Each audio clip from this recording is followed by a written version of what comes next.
रूस और यूक्रेन के एक दूसरे पर मिसाइलों से तो हमले जारी ही हैं, लेकिन हमले में इस्तेमाल किए जाने वाली मिसाइलों के प्रकार को लेकर भी एक दूसरे पर हमले किए जा रहे हैं। यूक्रेन की सेना के इंटेलिजेंस विभाग ने यह कहा है कि गुरुवार को जो हमला किया गया उसमें रूस ने ऐसी मिसाइल का इस्तेमाल किया है जिसकी गति 13,000 किलोमीटर प्रति घंटे।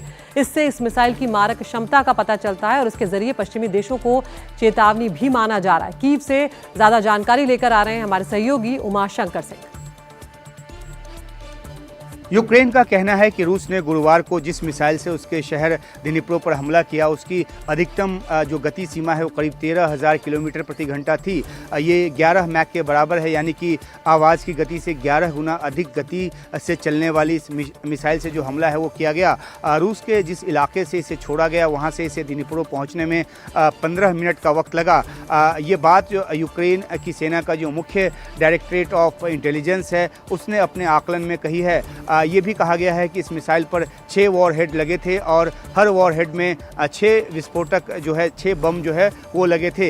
यूक्रेन की तरफ से ये आकलन सार्वजनिक तौर पर इसलिए पेश किया गया है क्योंकि इससे ये पता चले कि रूस ने जिस मिसाइल का हमला किया वो कितना अधिक घातक है और किस तरह से वो मार कर सकता है और कितना ज़्यादा विनाश जो है वो फैला सकता है।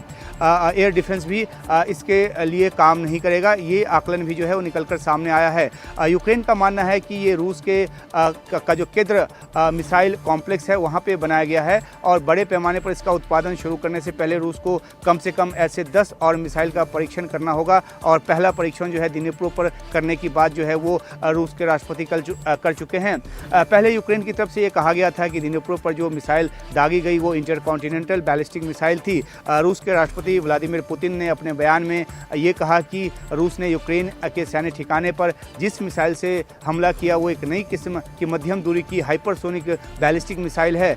इसे ओरेशनिक के नाम से जाना जाता है। ये बेशक ICBM ना हो लेकिन उसी तरह की मिसाइल है और उसी तर्ज पर बना मिसाइल है। पेंटागन ने कहा है कि ये RB-26 रूबेज मॉडल के आधार पर बनी मिसाइल है और उसी तरह की एक खतरनाक मिसाइल है।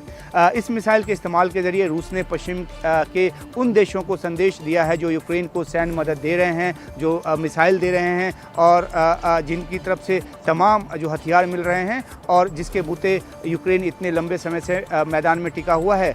इसी के बूते यूक्रेन ने अमेरिका निर्मित लंबी दूरी के मिसाइल से रूस के कुर्स्क इलाके में हमला किया। साथ ही ब्रिटेन निर्मित स्टॉर्म शैडो मिसाइल का भी इस्तेमाल किया। ये निशाने को GPS के जरिए ढूंढकर मारते हैं ये मिसाइल और यूक्रेन के इन हमलों की जद में रूस के कई सैन्य अधिकारी के आने की भी खबर है। हालांकि इसमें यह भी कहा गया कुछ नॉर्थ कोरियाई सेना के लोग भी हैं, हालांकि इस बात की आधिकारिक पुष्टि नहीं हुई है। क्या यूक्रेन के राष्ट्रपति ज़ेलेंस्की ने जो मांग की है क्या पश्चिम के देश उसको पूरा करेंगे? अमेरिका और जो ब्रिटेन है उनके हथियारों के खिलाफ जो है पुतिन ने परमाणु हमले की धमकी है वो भी दी है और कुल मिलाकर रूस यूक्रेन युद्ध 1000 दिनों से ज़्यादा हो चुका है, लेकिन शांति की तरफ ये बढ़ने की बजाय और अधिक विध्वंसक रूप जो है वो लेता नजर आ रहा है। यूक्रेन के कीव से हमारे सहयोगी उमाशंकर सिंह की रिपोर्ट आप देख रहे थे, जो साफ तौर पर यहाँ पर नजर आ रहा है कि स्थिति शांत होती हुई नजर नहीं आ रही। स्कंद तयाल साहब, पूर्व राजनयिक हमारे साथ बने हुए हैं। तयाल साहब, यहाँ पर ये जो स्थिति रूस और यूक्रेन के बीच में एक बार फिर से आक्रामक हो गई है, क्योंकि युद्ध तो चला आ रहा था ये हम सब जानते हैं, लेकिन एक बार फिर से जिस तरह की मिसाइलों का इस्तेमाल किया जा रहा है, रूस जिस तरह से लगातार चेतावनी दे रहा है, कहाँ बढ़ते हुए इस आप पूरी सिचुएशन को देख रहे हैं?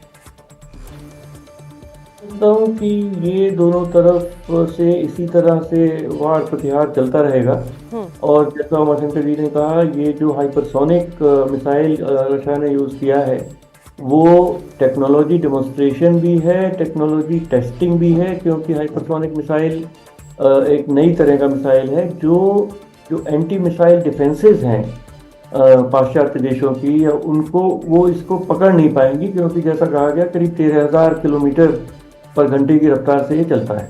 और दूसरा, ये पूरे यूरोप को एक चेतावनी है, सब नाटो मेंबर्स को चेतावनी है कि हमारे पास ये मिसाइल है, 6 वारहेड इसमें एक साथ चलते हैं और अगर आपने और उकसाया यूक्रेन को और जो अंदर तक मारने को उनको परमिशन दे दी है राष्ट्रपति बाइडेन ने, उससे रशिया का ज़्यादा नुकसान हुआ तो वो यूरोप के देशों पर भी हमला कर सकते हैं।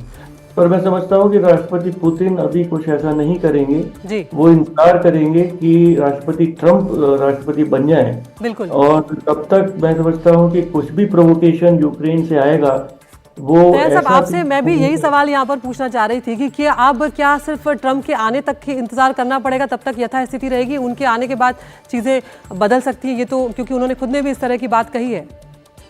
मैं समझता हूँ कि नाटो और राष्ट्रपति बाइडेन कुछ ये प्रयत्न करेंगे कि ऐसी स्थिति पैदा हो जाए और वहाँ बहुत ही भयंकर युद्ध इस तरह हो जाए जी कि राष्ट्रपति जब बने प्रेसिडेंट इलेक्ट ट्रंप, जी तो उनके हाथ से वो लीवर चला जाए और कुछ स्थिति ऐसी हो जाए बिल्कुल। कि वो कोई रशिया से समझौता ना कर सके और यूक्रेन का साथ ना छोड़ सके।